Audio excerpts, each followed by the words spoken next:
বাতৰিলৈ স্বাগতম ষ্টুডিঅ'ত মই পাপৰি আমি জনাই আহিছো যে বন্যপ্ৰাণী আৰু মানুহৰ মাজত সংঘাত বৃদ্ধি কিয় পাইছে আমি কেইটামান দৃশ্য দেখুৱাইছিলো কাজিৰঙাৰ কেইবাটাও দৃশ্যৰ লগতে আমি মানসৰ এটা দৃশ্যও দেখুৱাইছিলো কাজিৰঙাৰ পৰ্যটকৰ বাহনলৈ গড়ে সুচালোৱাৰ এটা দৃশ্য যি দৃশ্যত যথেষ্ট আতংকিত হৈ পৰিছে বাহনখনত থকা যিসকল যাত্ৰী অৰ্থাৎ তেওঁলোক পৰ্যটক তেওঁলোকে যথেষ্টখিনি ভয় খাইছে প্ৰথমতে আমি এই যেটো ভিডিঅ' সেই ভিডিঅ'টো দেখুৱাই লবলৈ বিচাৰিছো প্ৰায় 3 কিলোমিটাৰ খেদি বাহনত আক্ৰমণ কৰে গড়টোৱে আনকি গড়টোৱে আক্ৰমণ কৰি গড়টো জানিব পৰা নকৰি গড়টোৱে কামুৰি দিয়ে বুলি কৈছে ইতিমধ্যে যিসকল তাৰ যাত্ৰী আছিল তেওঁলোকে কৈছে তেওঁলোকে যথেষ্ট ভয় খাইছে তেওঁলোকে হুকলমে উদ্ধাৰ হৈ আহিছে সেই কথা তেওঁলোকে জনাইছে তেওঁলোকে চালকক ধন্যবাদ জ্ঞাপন কৰিছে যে চালকৰ চতুৰালিৰ বাবে আসলতে তেওঁলোকে ৰক্ষা পৰিছে বুলি তেওঁলোকে জনাইছে আমি সেই ভিডিঅ'টো দেখুৱাইছো গড়টোৱে কেনেকৈ খেদি আহিছে চাওক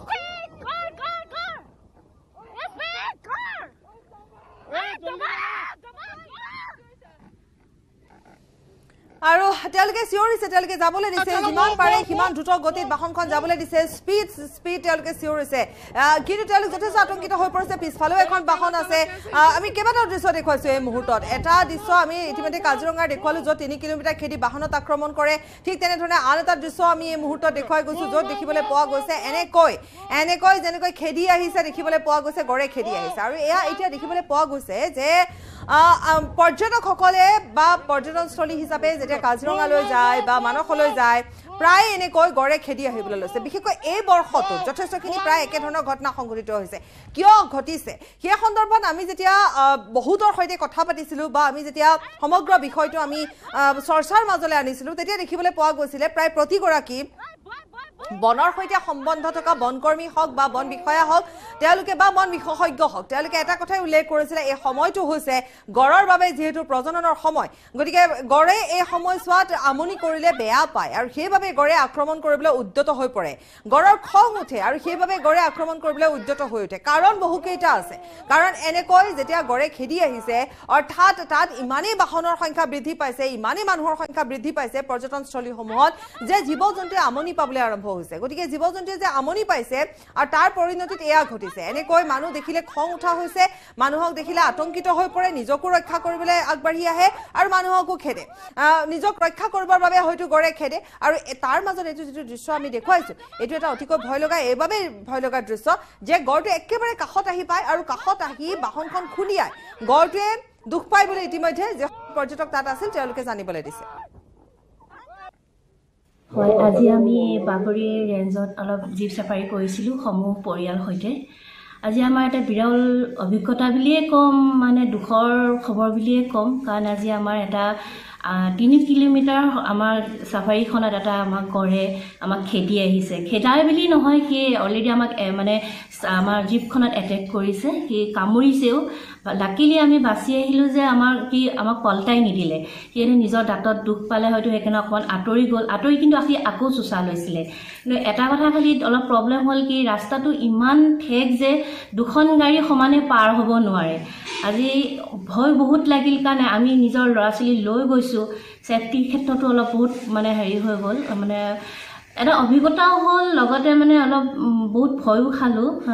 খালি এটাই যে বন বিভাগক আমি অনুৰোধ কৰিছো যে তেওঁলোকে ৰাস্তা বদলিটো বহল কৰে যাতে দুখন গাড়ী সমানে অহা যোৱা কৰিব পাৰে হয়তো আজি ৰাস্তাটো যদি ভাল হ'লহেঁতেন হয়তো আমি ইমান দূৰ বিপদত নপৰিলোহেঁতেন কাৰণ মানে বাছি আহিলো বুলি ভালেই কিন্তু যদি বাছি নাহিলেহেঁতেন এটা পৰিয়াল শেষ হৈ গ'লহেঁতেন এতিয়া খালি মোৰ বিশেষ একো নকওঁ এইটোৱে মোৰ অনুৰোধ যাতে তেওঁলোকে বন বিভাগে এইটো পদক্ষেপ লয় যাতে ৰাস্তা পদূলি ভাল কৰে যাতে ছেফলি মানুহখিনি যাব পাৰে আহিব পাৰে কাৰণ জীৱ-জন্তুখিনিও মানে চাব বিচাৰে তাহাঁতিও ছেফলি থকাটো আমি বিচাৰোঁ বিশেষ মই একো ক'বলগীয়া নাই খালি ইমানটোৱে কৈছোঁ যাতে মানে চৰকাৰে যদি এই ক্ষেত্ৰত অকণমান গুৰুত্ব দিয়ে ৰাস্তা পদূলিখিনি যাতে ভাল কৰে আজি আমি মোৰ ছোৱালী আৰু মোৰ জেঠেৰী আৰু মোৰ ফ্ৰেণ্ড এনেকৈ আমি বাগৰি জীপ চাফাৰী কৰিছিলোঁ কৰি থকা অৱস্থাত আমি কিছু সময় যোৱাৰ পিছতে এটা গড়ে মানে হঠাৎ আমাক খেদি আহিলে খেদি মানে এনেকুৱা ধৰণে খেদিলে 3 কিলোমিটাৰমান আমাক খেদি গৈছে তাৰপিছত গৈ পেলাই এটা সময়ত আমাৰ গাড়ীখনত কামুৰিলে কামুৰাৰ পিছত গড়টো হাবিফালে গুচি গ'ল যোৱাৰ পিছতে আমি এবাৰ খেদি কিন্তু আকৌ দুবাৰ খেদিছে আমাক এবাৰ কামুৰি পেলাই আকৌ এবাৰ খেদিছে তাৰপিছত আমি মানে আমাৰ আগে আগে গাড়ীবোৰ গৈ আছে আৰু ৰাস্তাটো হ'ল একেবাৰে কেঁচা ৰাস্তা, একদম ধূলি, গোটেই মানে ৰাস্তা বন্ধ হৈ গৈছে ধূলিৰ কোবত। এটা আপত আমি উঠি গ'লোঁ, আমি ভাবিছিলোঁ আপৰ পিছত আমাক নেখেদিব নেকি, কিন্তু আপটোতো উঠি গৈ আমাক খেদিছে।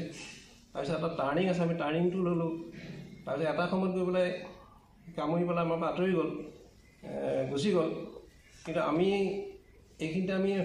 বিশেষকৈ আমি ড্ৰাইভাৰটোক আমি ধন্যবাদ জনাব লাগিব, যিহেতু সি আমাক তেখেতে আমাক ধুনীয়াকৈ আমাক এইটোৰ পৰা আমাক বচাই আমাক নিলে।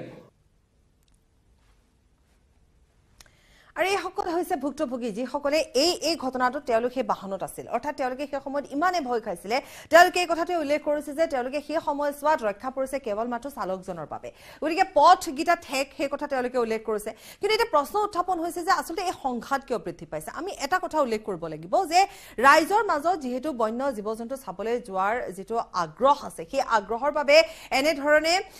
পৰ্যটনস্থলীসমূহলৈ, বিশেষকৈ এইসমূহ আমি ক'লোৱেই যে কাজিৰঙা হওক বা মানস হওক, এনেকুৱা ধৰণৰ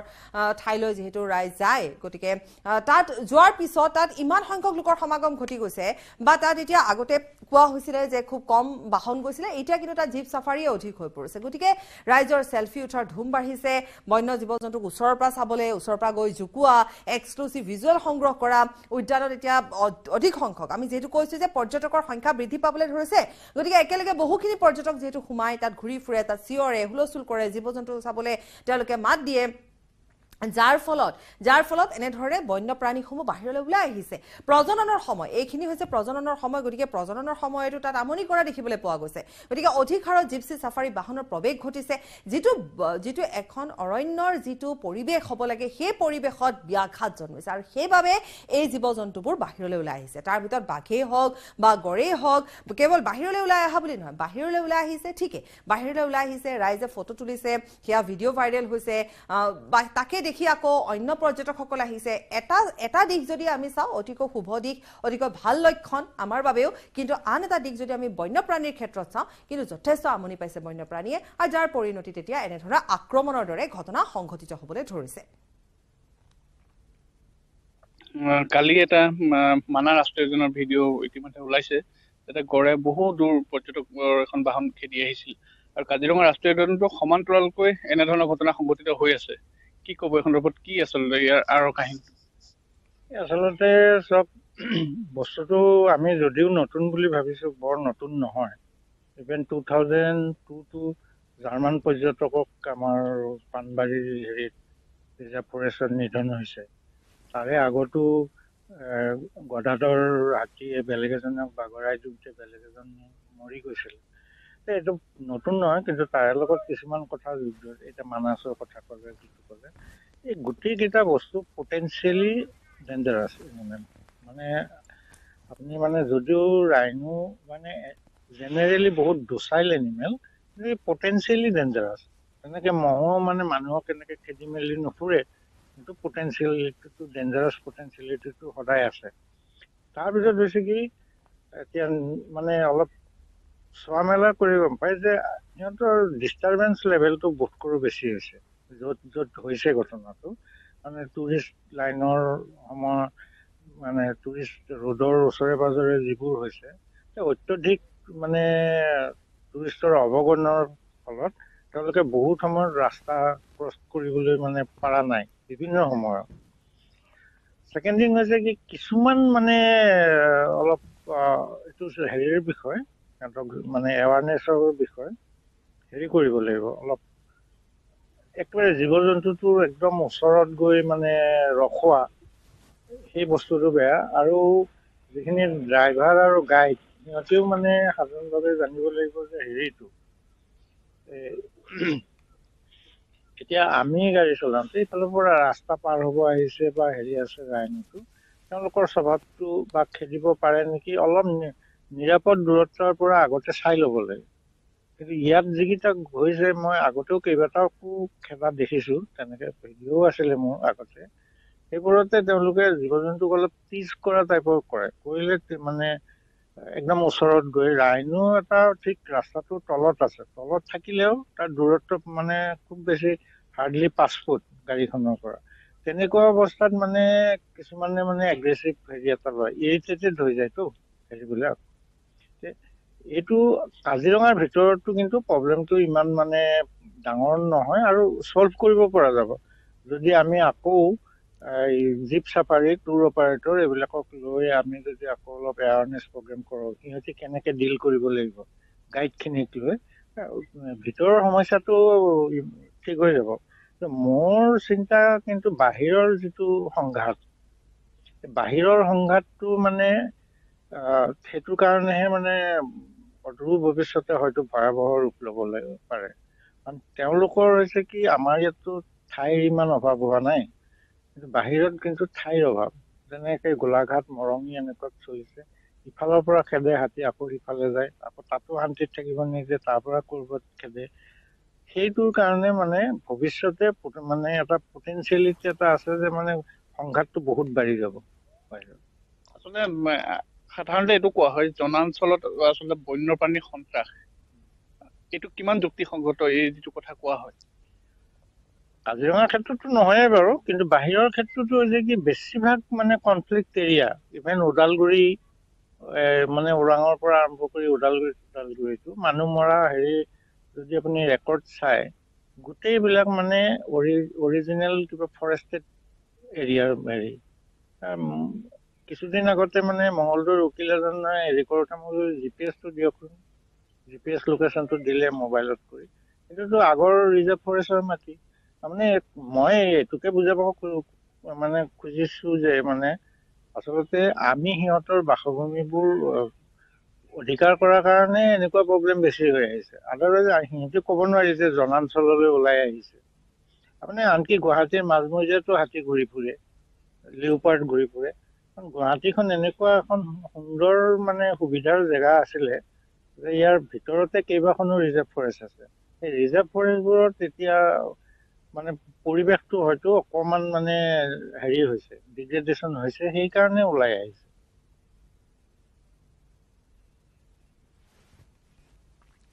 বিজেপি মোৰ গুৰু বিজেপিয়ে মোক শিকাইছে কি কৰিব লাগে কি কৰিব নালাগে ভাৰত জোড়ো যাত্ৰাৰ মাজতে এই মন্তব্য কৰিলে ৰাহুল গান্ধীয়ে মধ্যপ্ৰদেশ নিৰ্বাচনত কংগ্ৰেছ জয়ী হ'ব বুলি মন্তব্য কৰে ৰাহুল গান্ধীয়ে বিৰোধী একগোট হলে বিজেপিৰ চিন মুকাম নাথাকিব বুলি মন্তব্য কৰিলে ৰাহুল গান্ধীয়ে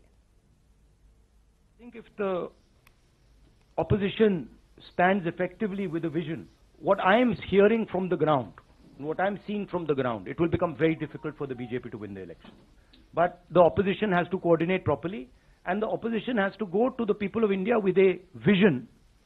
with an alternative vision to the BJP, not just go to the people of India.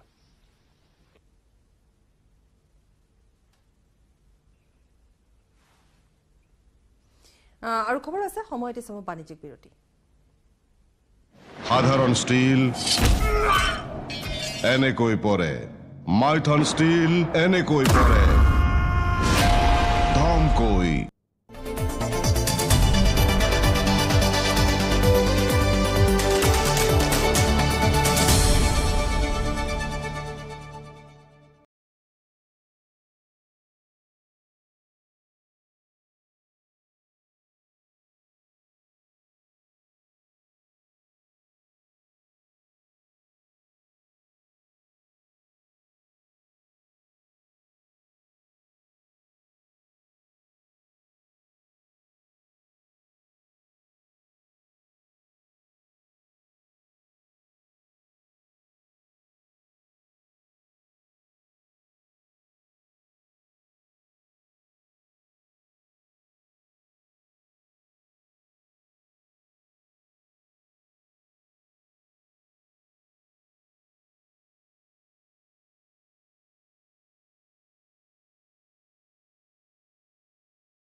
নিৰ্বাচনী আয়োগে আমাক এখন চিঠি লিখিছিলে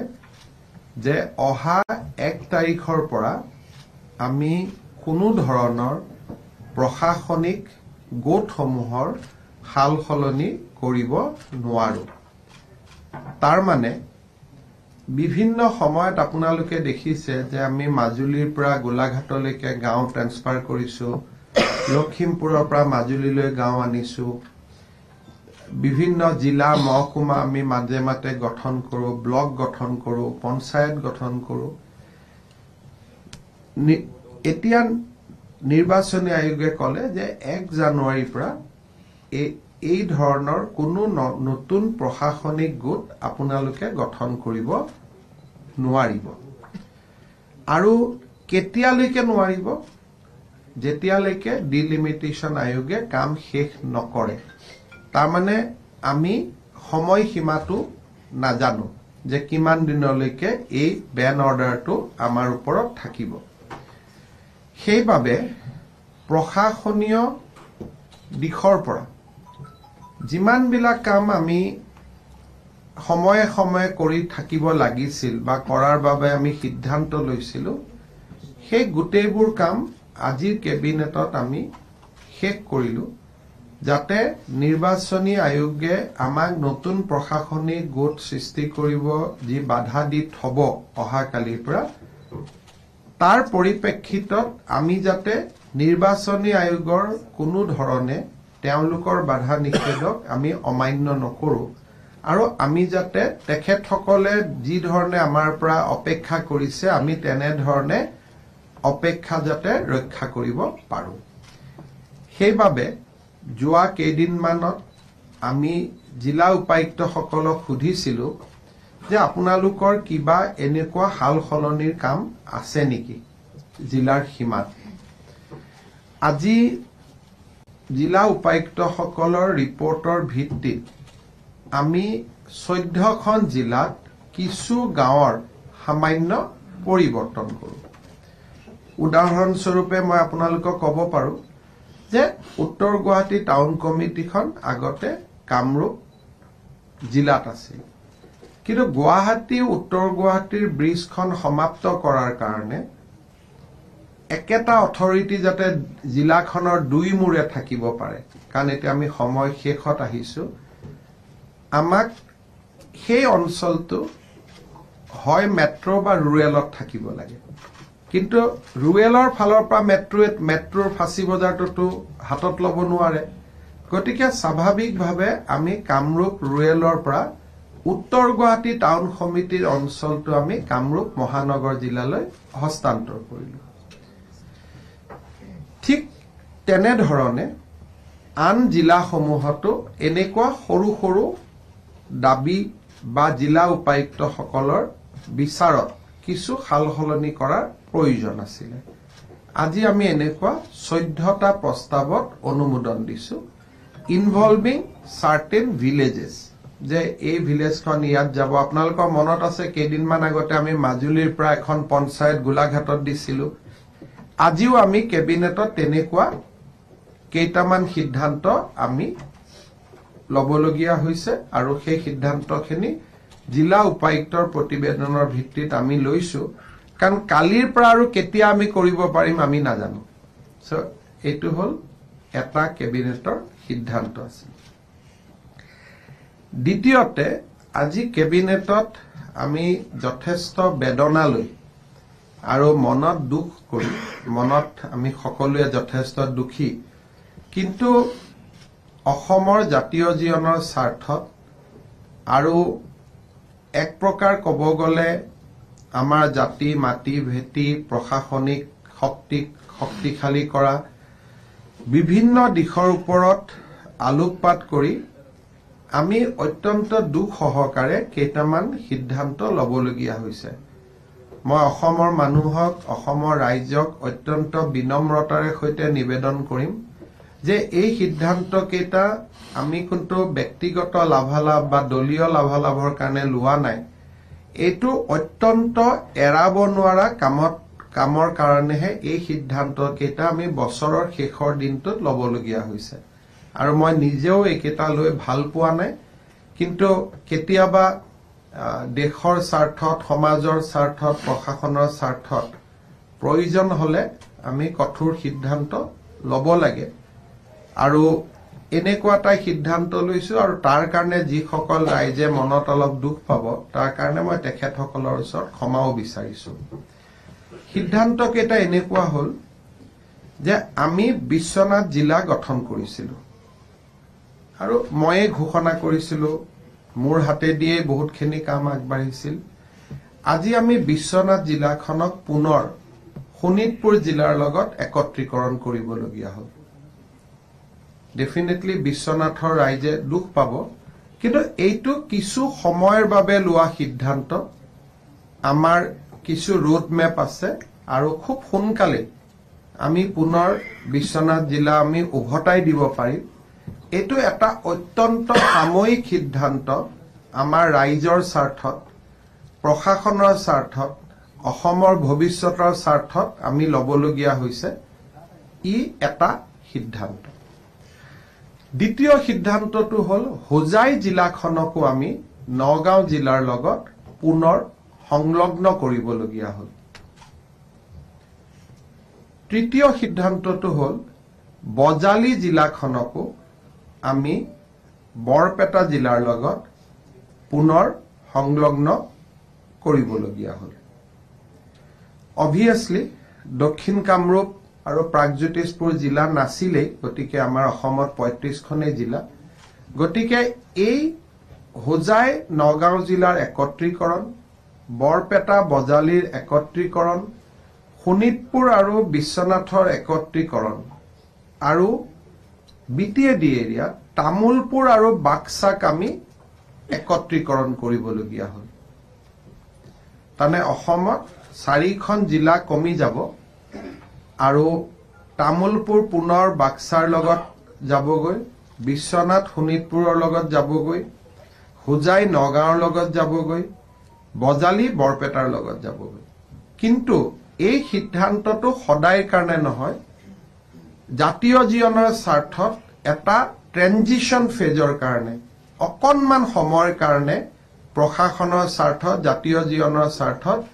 ই এটা অন্তৰ্বৰ্তীকালীন বা অলপ কম সময়ৰ কাৰণে এই সিদ্ধান্তটো আমি লৈছো আৰু এই সিদ্ধান্তটো আমি উপযুক্ত সময়ত ইয়াত আমি পুনৰ বিচাৰ বিবেচনা কৰিব পাৰিম ৰাইজক মই সেই বিষয়েও ডেফিনেটলি প্ৰতিশ্ৰুতি দিম অৱশ্যে হুকিয়া আৰক্ষীৰ জিলা চলি থাকিব নাইক জিলা চলি থাকিব আৰু যিমানবিলাক জিলা পৰ্যায়ৰ কাৰ্যালয় ইতিমধ্যে স্থাপন কৰা হৈছিল সেইবিলাকো নিৰ্দিষ্ট নিয়মত চলি থাকিব বিভিন্ন জায়গাত উপায়ুক্তৰ কাৰ্যালয় নিৰ্মাণ চলি আছে সেইসমূহো চলি থাকিব এটা সামান্য সময়ৰ কাৰণে এইটো লোৱা এটা সিদ্ধান্ত এই সিদ্ধান্তটো সদায় কাৰণে লোৱা সিদ্ধান্ত নহয় এটা বিশেষ প্ৰশাসনিক কাৰণত জাতীয় জীৱনৰ স্বাৰ্থৰ প্ৰতি লক্ষ্য ৰাখি অসমৰ ভৱিষ্যতৰ কাৰণে চিন্তা ৰাখি এই সিদ্ধান্তটো আমি লবলগীয়া হৈছে মই অত্যন্ত বিনম্ৰতাৰে হোজাই বিশ্বনাথ বজালি আৰু তামুলপুৰবাসী ৰাইজৰ ওচৰত ক্ষমা খুজিছো এটা দেশৰ স্বাৰ্থত জাতিৰ স্বাৰ্থত প্ৰশাসনৰ স্বাৰ্থত চৰকাৰৰ স্বাৰ্থত কম সময়ৰ কাৰণে এই সিদ্ধান্তটো লবলগীয়া হৈছে আমি সকলোৱে খুব দুখিত কালিও গোটে ৰাতি আমি ইয়াত হোৱা নাই আপোনালোকে দেখিছে যে ৰাতিপুৱা মই 5টা লৈকে ইয়াতে বহি আছো আমি বহুতখিনি চিন্তা চৰ্চা কালি আমাৰ মন্ত্ৰী কোনেও হোৱা নাই আমি ইয়াতে আছো আপোনালোকে সব দেখিছে ৰাতিপুৱা 5টা লৈকে আছো এই সিদ্ধান্তখিনি লবলগীয়া হৈছে মই ৰাইজৰ সহযোগিতা কামনা কৰিম আমাৰ নতুন বছৰ হৈ যোৱাৰ পিছতে আমাৰ মন্ত্ৰী সভাৰ গোট সমূহে এই জিলাসমূহত ভ্ৰমণ কৰিব আৰু চৰকাৰৰ যি এটা ট্ৰেনজিশনেল এটা যি সিদ্ধান্ত এটো স্থায়ী নহয় যেটো এটা সময়ৰ লগত লবলগীয়া সিদ্ধান্ত তাক যেটো পৰিৱৰ্তনৰ সম্পূৰ্ণ অৱকাশ থাকিব তাৰ বিষয়ে সেই জিলা ৰাইজৰ আগত গৈ পেলাই আমাৰ কি কাৰণে কিয় কৰিবলগীয়া হল তাৰ বিষয়ে ব্যাখ্যা কৰিব ৰাইজৰ মই সহায় সহযোগিতা আকৌ এবাৰ কামনা কৰিম So यही है. Today we have taken some important decision to remerge 4 districts which was created in recent times. Like we created Tamolpur district. Today we are again merging it with original Baksa district.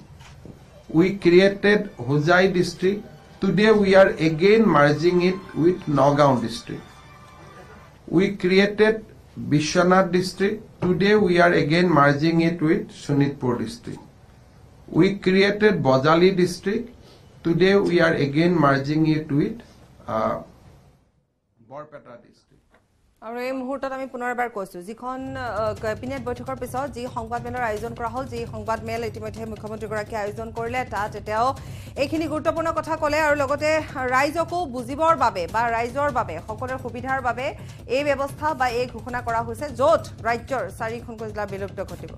আৰু এই মুহূৰ্তত আমি পুনৰ এবাৰ কৈছো এটা big breaking news আৰু এই বিগ ব্ৰেকিং নিউজ সন্দৰ্ভত আমাৰ হাতত থকা তথ্য অনুসৰি আমি পুনৰ এবাৰ ক'ব বিচাৰিছো এই মুহূৰ্তত যেহেতু মুখ্যমন্ত্ৰীগৰাকীয়ে সংবাদমেল আয়োজন কৰি জনাইছে যে বিশ্বনাথ জিলা বিলুপ্ত হ'ব মুখ্যমন্ত্ৰীগৰাকীয়ে সংবাদমেলত জনাইছে বিশ্বনাথ জিলা শোণিতপুৰ জিলাত অন্তৰ্ভুক্ত হ'ব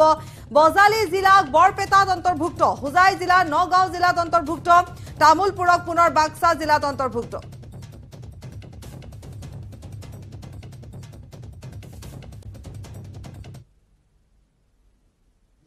to all these decision in the last day of the year because from tomorrow we will not be able to take any decision at least for some time because delimitation exercise of Assam will begin. An election commission has already directed Assam government not to create any more administrative units or change any administrative unit with effect from 1st January. So this decision could have been taken in a normal cabinet meeting one by one, but we have to club together because of we know that we are in a phase of uncertainty from tomorrow. So in view of that uncertainty, we have taken all decision today itself. হৈ গল এতিয়াৰ পৰা হৈ গল notification has been issued. এটা প্ৰশ্ন আছিলে যেহেতু সমষ্টি পুনৰ্গঠন কৰা হ'ব গতিকে ৰাজ্য চৰকাৰৰ ৰূপৰেখা কি হ'ব অসমৰ বিভিন্ন সংবাদ পত্ৰ কিছুমান সমষ্টিৰ নাম আহি আছে যে এইটো শিডিউল ট্ৰাইব হৈ গ'ল এইটো শিডিউল কাষ্ট হৈ গ'ল এইটো সমষ্টি হৈ গ'ল এইটো সমষ্টি হৈ গ'ল বহুত সংবাদ পত্ৰই কিছুমান তালিকাও দি আছে এই ক্ষেত্ৰত মই ৰাইজক বিনম্ৰতাৰে ক'ব খোজো যে এইবিলাক কাগজ আছিল 2007 পিছত অসমত বহুত পৰিৱৰ্তন হ'ল নতুন জিলা হ'ল নতুন মহকুমা হ'ল নতুন মানুহ আহিলে 2-3খন নতুন জিলা হ'ল চৰাইদেউ মাজুলী ওয়েষ্ট কাৰ্বি আলং বিভিন্ন জিলাও হ'ল গতিকে আগৰ প্ৰপ'জেলটো চাই পেলাই আমি কোনো ৰিয়েক্ট কৰিব নালাগে যিটো নিৰ্বাচনী আয়োগৰ অৰ্ডাৰত মই দেখিছো they will release another draft and claims objection hearing will be there. Definitely Assam government will also give their views and all political party all other people have the right to give their views. গতিকে আজি যিবিলাক বাতৰি কাকতত সমষ্টিৰ কথা ওলাই আছে মই ভাবো যে এইটো তথ্যৰ ওপৰত প্ৰতিষ্ঠিত নহয়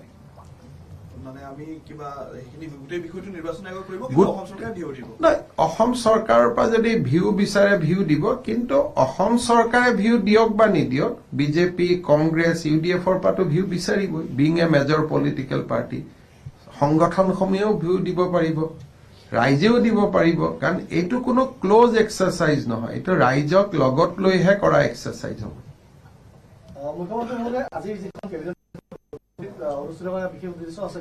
নাই সেইটো কাৰণে প্ৰধানমন্ত্ৰী ডাঙৰীয়াক মই 4:30 বজাত সাক্ষাৎ কৰিম গতিকে আজি মোৰ গুৱাহাটীত যোৱা সম্ভৱ নাছিলে সেইকাৰণে মন্ত্ৰীসকলে মই দিল্লীলৈকে মাতি আনিলো নহয় প্ৰধানমন্ত্ৰী মহোদয়ৰ লগত মই আজি প্ৰায় 10 দিন আগতে এটা এপইণ্টমেণ্ট বিচাৰিছিলো এপইণ্টমেণ্টটো তেখেতে 31 তাৰিখে 4:30 বজাত দিলে গতিকে মই গুৱাহাটীত যাব নোৱাৰা হলো সেইকাৰণে মন্ত্ৰীসকলক কলো যে আপোনালোক যদি দিল্লীত আহে আহক আৰু নহলে ভিডিঅ' সংযোগ হল গতিকে ৰণোজ পেগু পৰিমল শুক্লবৈদ্য বিমল বৰা তেওঁলোক ভিডিঅ'ত থাকিলে বাকি 2-3জন ইয়াত আছিলেই আৰু বছৰৰ শেষ দিনটো আমিও এবাৰ ফিজিক্যালি লগ পালো ডিসি সকলৰ যিখিনি এক্সিস্টিং ডিস্ট্ৰিক্ট যিসকল হোৱা হ'ল বা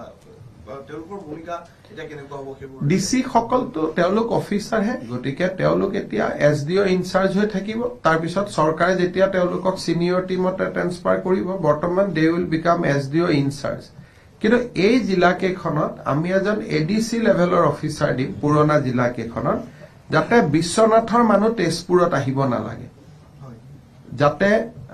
বজালিৰ মানুহ বৰপেটাত যাব নালাগে গতিকে আমাৰ গভৰ্ণমেণ্ট অৰ্ডাৰটো এনেকুৱা হ'ব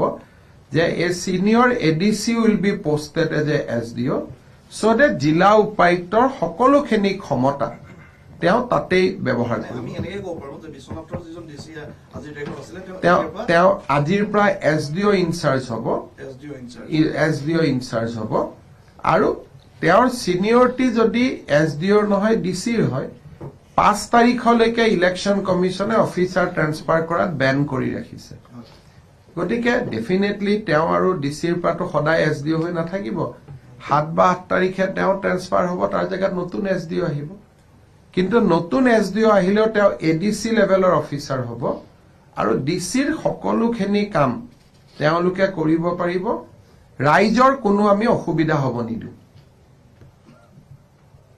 सर एक छोटी सी बाइट हिंदी में सर अगर आप ठीक है मैं बता सकता हूं असम का डिलिमिटेशन एक्सरसाइज काल से शुरू होगा यानी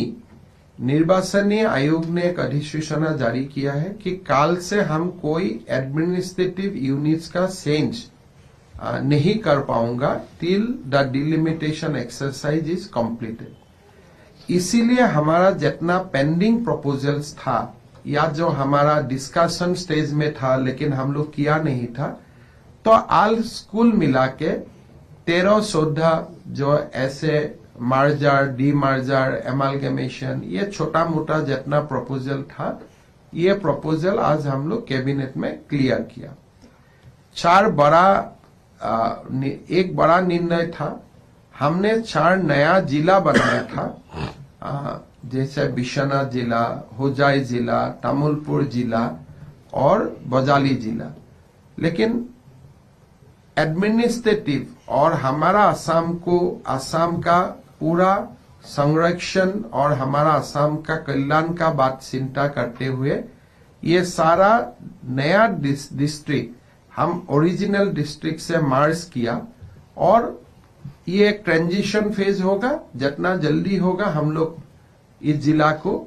फिर रिवाइव करेगा आफ्टर फॉलोइंग सर्टेन प्रोसेस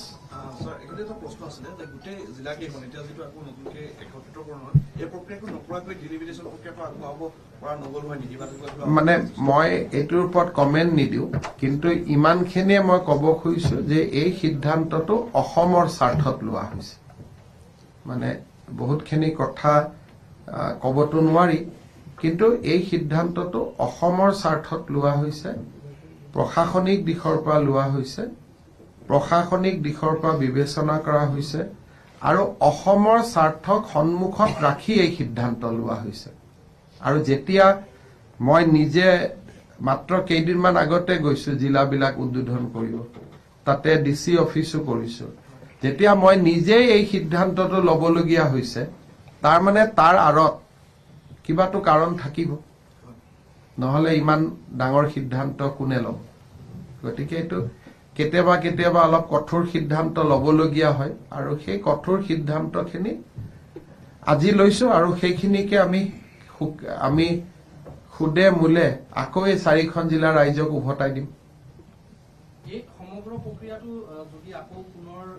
গঠন কৰিবলগীয়া হয় জিলা তেতিয়া ডিলিমিটেশন প্ৰসেস সম্পূৰ্ণ হোৱাৰ পিছত আকৌ ডিলিমিটেশন প্ৰসেসটো লোকসভাৰ আগতেই খুব সম্ভৱ শেষ হৈ যাব গতিকে এটোটো বহুত দিনৰ প্ৰসেসটো নহয় হাৰ্ডলি ডিলিমিটেশনৰ কাম 6 মাহ 7 মাহ 8 মাহতে শেষ হৈ যাব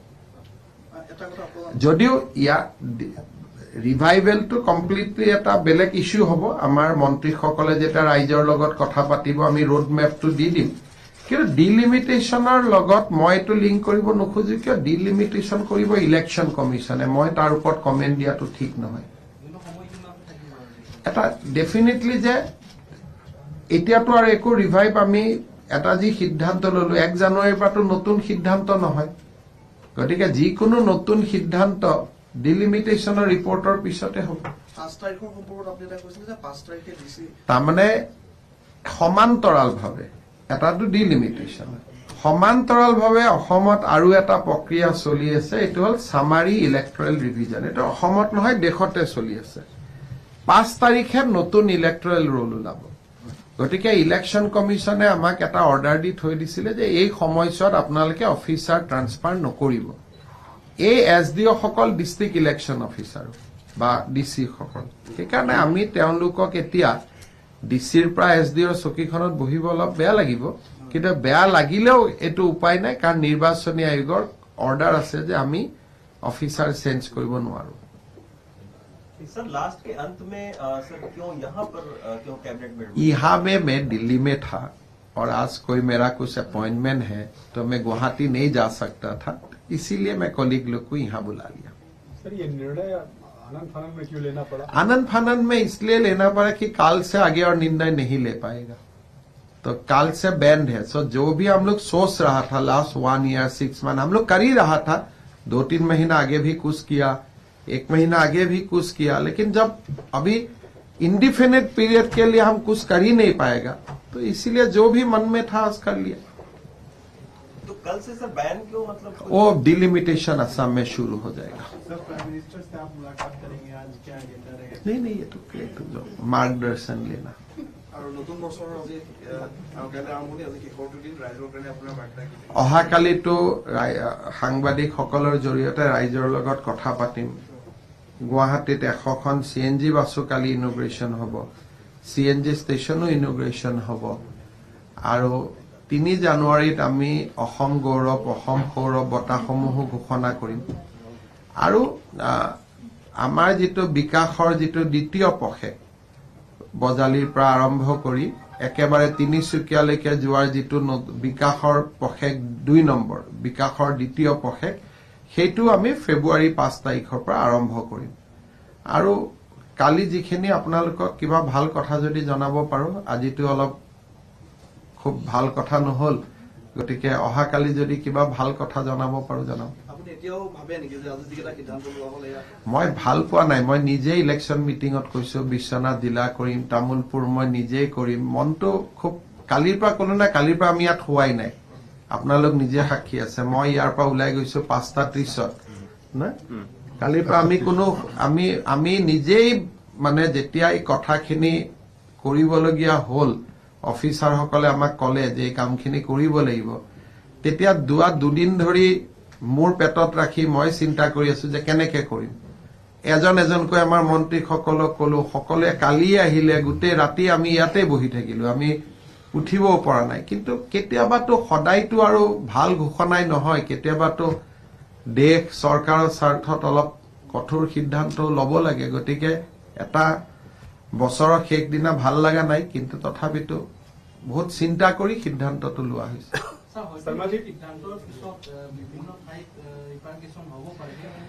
মোৰ অকনমান বিশ্বাস আছে যে এই জিলা কেখনৰ ৰাইজে জানে যে আমাৰ চৰকাৰখনৰ দায়বদ্ধতা কিবা এটা যদি আমি কৰিছো নিশ্চয় তাৰ কাৰণ আছে গতিকে মই নাভাবো যে ৰাইজে আমাৰ লগত আমাৰ কথাখিনি নুবুজিব বুলি কিন্তু তথাপিতো ৰাইজৰ ভুল বুজাবুজি আঁতৰাবৰ কাৰণে বা কিবা থাকিলে আমি যিখিনি কথা হয়তো সংবাদ মেলত ক'ব নোৱাৰো বা কাগজ এখন আমি বহুতখিনি দেখাব নোৱাৰো কিন্তু জিলাৰ মুখিয়াল ব্যক্তিসকলৰ লগত আমাৰ মন্ত্ৰী সভাৰ প্ৰতিনিধি দল এটা গৈ তাতে কথা পাতিব যেনেকে কালি বজালিতে সিদ্ধান্তটো লোৱাৰ আগতে ৰঞ্জিত দাস ডাঙৰীয়াই তাৰ দল সংগঠনসমূহক সাক্ষাৎ কৰি আহিছে তেওঁলোকক বুজাই আহিছে আৰু তেওঁলোকে কৈছে ঠিক আছে মুখ্যমন্ত্ৰী বা আপোনালোকে যদি কিবা সিদ্ধান্ত লৈছে নিশ্চয় কিবা ভাবি চিন্তি লৈছে গতিকে আমাৰ বিধায়কসকলকো মই জনাইছো সেই জিলা আৰু তেওঁলোকে মোটামুটি কৈছে যে হয় কিছুমানটো সিদ্ধান্তটো ল'ব লাগিব উপায়টো নাই हेमंत जी, एक सवाल है। राजनीति के राहुल गांधी आज प्रेस कॉन्फ्रेंस कर रहे थे, उन्होंने कहा कि भाजपा और आरएसएस इन दोनों लोगों के मित्रों का धन्यवाद देता हूं, ये लोग मेरा मार्गदर्शन कर रहे हैं, मेरे ऊपर हमला कर रहे हैं, मैं इन्हें अपना गुरु मानता हूं। गुरु मानना है तो नागपुर जाना चाहिए उनको। गुरु राहुल जी को मैं बोलना चाहता हूं कि गुरु आप आरएसएस और बीजेपी को मत मानिए, इसलिए हम भी नहीं मानता हूं आरएसएस बीजेपी को कि गुरु है। ये तो हमारा पार्टी है, गुरु हमारा ध्वज है, भारत माँ का जो ध्वज है, हम वहां गुरु दक्षिणा भी करता हूं। तो आइए, नागपुर में आपका स्वागत है, आप आके गुरु जब मान ही लिया है तो इस टाइम गुरु दक्षिणा भी कीजिए ध्वज का सामने। कमलनाथ ने भी बोला है कि उनके हिसाब से 2024 में विपक्ष का प्रधानमंत्री का कैंडिडेट राहुल गांधी होगा। देखिए, विपक्ष का कैंडिडेट राहुल गांधी भी हो सकता है और जितना बड़ी नेता है सारे विपक्ष का कैंडिडेट हो सकता है, उसमें तो बीजेपी का कंट्रोल नहीं है। लेकिन बीजेपी का और देश का कैंडिडेट नरेंद्र मोदी है। मैं पहले भी आपको गुजरात चुनाव का समय में भी बोला हूं कि कौन सिल्वर मेडल लेगा, कौन ब्रॉन्ज मेडल लेगा, उसका ऊपर हमारा कोई कंट्रोल नहीं है। हम इतना जानता हूं कि हमारा उम्मीदवार बोलिए, हमारा आशा का किरण बोलिए, और प्रधानमंत्री नरेंद्र मोदी है। देश का आशीर्वाद लेके प्रधानमंत्री मोदी जी ही 2026 में प्रधानमंत्री बनेगा। उम्मीदवार कोई भी बने, आपत्ति नहीं है। प्रधानमंत्री नहीं बनेगा, प्रधानमंत्री मोदी बनेगा। उम्मीदवार आप भी बने, क्या आपत्ति है? पायल जी भी बन जाए, उम्मीदवार में कोई आपत्ति नहीं है। तो आप पूछ लीजिए राहुल जी कब नागपुर आते हैं ध्वज को प्रणाम करने के लिए। आप भी रहेगा साथ में। क्या राहुल गांधी जाएंगे नागपुर तो आप लोग स्वागत करेंगे उनका? नहीं, देखिए, राहुल गांधी जी ने बोला है कि मैं बीजेपी और आरएसएस को धन्यवाद देता हूं, गुरु मानता हूं कि वो हमारा मार्गदर्शन करता है। तो आप तो जानते हैं, गुरु तो ऐसे स्टेटमेंट में कोई मानते हैं। गुरु मानना है तो आप आके हमारा भारत माँ का ध्वज को प्रणाम कीजिए, गुरु दक्षिणा दीजिए और आप आगे बढ़िए स्वयं सेवक का रूप से। क्या आपत्ति है? संघ का द्वार तो सबके लिए खोला है। और संघ में किसी को स्वागत नहीं किया जाता है, संघ में लोग जाते हैं निष्ठा को लेकर। यहाँ में स्वागत नन स्वागत और कोई शादी नहीं होता है। आप जाते हैं वहां में, अगर आपका मन, आप सचमुच गुरु मानते हो तो आप जाएगा वहां में, जाके आप गुरु जी का समाधि में, डॉक्टर जी का समाधि में आप प्रणाम करेगा, ध्वज को प्रणाम करेगा, हो गया आपका गुरु। ऐसे आप स्टेटमेंट में गुरु मानने से कैसे होगा? सर, राहुल गांधी की हाफ टी शर्ट काफी चर्चा में रही, वो क्या दिखाना चाहते हैं आप? देखिए, मैं ये कोई लोगों का अपना फैशन का बारे में मैं नहीं कुछ बोल रहा, तो मेरा भी एक फैशन है, उनका भी एक फैशन है। These are fashion statement and ये एकदम व्यक्तिगत होता है। अगर राहुल जी का fashion statement half T shirt होता है, मेरा फैशन स्टेटमेंट हो सकता है लंबा शर्ट का होगा। तो दीज आर फैशन स्टेटमेंट, उसमें क्या बोला जाएगा? लेकिन वो कह रहे हैं कि हम ठंड से नहीं डरते, इसको दिखाने के लिए हम पहन रहे हैं। चलिए तवांग में आप कितना, भारत का कितना लोग ठंड से नहीं डरता है, कितना लोग का कांग्रेस का शासन के लिए 60 इयर्स भारत में कितना गरीब है, एक ठंडा का समय में कपड़ा नहीं मिलता है। तो ये देखिए, ये सब बात इतना ही है कि भारत में बहुत गरीब बच्चा है, बहुत गरीब माँ बाप है, जिसको पहनने के लिए कंबल भी नहीं है, स्वेटर भी नहीं है, और उनका वो कंपल्शन है। आपका है लेकिन आप नहीं पहन रहे, आपका वो फैशन स्टेटमेंट है। तो एक फैशन स्टेटमेंट और कंपल्शन का बीच में डिफरेंस होता है। मेरा तो इतना ही है भाई, आपका जो कुछ है वो आप दूसरा को दे दीजिए, आप जब नहीं पहनते हैं। Chief Minister, you have been talking about demographic changes and population control as well. There is this Muslim cleric Sajidi, Maulana Sajidi. He says that in 100 years Muslims will take over India and we will convert Ayodhya again into Babri Masjid. I do not disagree with him. The way the population is getting increased, and you have seen that how demography has changed in Kerala, Jammu Kashmir, Bengal in Assam. So I don't dispute his statement, but this is the real problem. And the large Indian community should fight back and should ensure that demography is not changed, and we must implement certain policy so that our demography remains intact. Rajasthan के मुख्यमंत्री आपको कहते हैं कि आप भड़काऊ बयान देते हैं, लोकतंत्र के लिए ठीक नहीं है, ऐसा बोला है? मेरा एक भी बयान भड़का वाला है? कोई वीडियो चला के दिखिए तो। अगर मैं राहुल गांधी को सद्दाम बोलता हूं, ये भड़का वाला है? ये तो उनका और मेरा बीच में है, उनमें पब्लिक का क्या बातें हैं? एक कौन सा मेरा बयान भड़का वाला है? मैं तो कभी जाति को लेकर भाषण नहीं देता हूं, मजहब को लेकर नहीं देता हूं। मैं खाली सबका साथ सबका विकास, एक माँ का एक ही हस्बैंड होना चाहिए, और दूसरा आप व्हाट्सएप में डाइवोर्स मत कीजिए, कानूनन डाइवोर्स कीजिए। इसमें भड़काव कौन सा है? आप बोलिए, आप ही बोलिए। मैं पूछ लूंगा अशोक गहलोत जी को नेक्स्ट टाइम जब मिलूंगा कि भाई मेरा कौन सा स्टेटमेंट हो सकेगा कोई कॉपी पेस्ट एडिट होके उनका पास गया हो। मैं तो कभी भड़का वाला नहीं देता हूं। मैं तो हमेशा आप लोग का साथ हंसते हंसते ही बात करता हूं, इसलिए आसाम का लोग वो करने ही नहीं जानते। हम लोग होता ही है ऐसा, हम लोग तो बिहू जानता हूं, हम कहा भड़का वाला बयान, हम लोग जानते ही नहीं वो सब। आप अभी कुछ बोल देगा, मुझको डांट लेगा तो मैं चुपचाप गुवाहाटी चला जाऊंगा। क्या है, हम तो इतना हम लोग का आप लोग जगह दिया है तो यहाँ आया हूँ। सर, AIUDF के मेंबर ने प्रेसिडेंट की इंटरवेंशन मांगी है, जो इवेक्शन ड्राइव हो रही है आसाम में। करना चाहिए। हम तो हाई कोर्ट का निर्देश अनुसार हमारा एविक्शन ड्राइव होता है कि आप फॉरेस्ट क्लियर कीजिए, VGR PGR कीजिए। वो हाई कोर्ट और सुप्रीम कोर्ट का निर्देश का ही हम लोग पालन करते हैं। अगर presidents can interfere with that, it is good. मुझको तो अच्छा नहीं लगता है एविक्शन करके, बट अभी Guwahati high court has given me instruction कि आप ग्वालपाड़ा का पूरा फॉरेस्ट को आप क्लियर कीजिए, एविक्शन कीजिए। अगर through presidential intervention that order can be stayed, मेरा कुछ प्रॉब्लम नहीं है। मैं तो एविक्शन, किसी को एविक्शन करके किसी को अच्छा लगता है क्या? करना पड़ता है कानून। जब मैं CM का कुर्सी में हूं, अगर आपका VGR PGR किसी ने एनक्रोच किया है, अगर आपका फॉरेस्ट किसी ने एनक्रोच किया है, अगर किसी ने आपका 17 मंदिर का जमीन एनक्रोच किया है, तब तो आपको करना पड़ेगा। This is the job of a chief minister. अगर कोई थ्रू प्रेसिडेंशियल इंटरवेंशन मेरा पास कोई ऑर्डर आ जाते हैं कि आप ऐसा मत कीजिए, and we will ensure that you will not be contempt of court, ठीक है, मेरा क्या प्रॉब्लम है? There are expected cases that COVID will again increase in certain areas. What are the steps that the government? My own view is that government of India has taken adequate step to aware people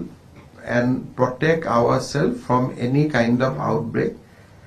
I have seen many articles which says that Indian vaccine is much more stronger than Chinese vaccine. So I am sure that because of Atmanirbharshil Bharat and our own indigenously developed vaccines, we should remain safe. That is what I pray and I hope. Thank you. আৰু এয়া আছিল মুখ্যমন্ত্ৰী doctor Himanta Biswa Sarma. আৰু এই মুহূৰ্তত যিহেতু কেইবাটাও গুৰুত্বপূৰ্ণ সিদ্ধান্তৰ কথা ঘোষণা কৰিলে দিল্লীত মুখ্যমন্ত্ৰী ডক্টৰ হিমন্ত বিশ্ব শৰ্মাই।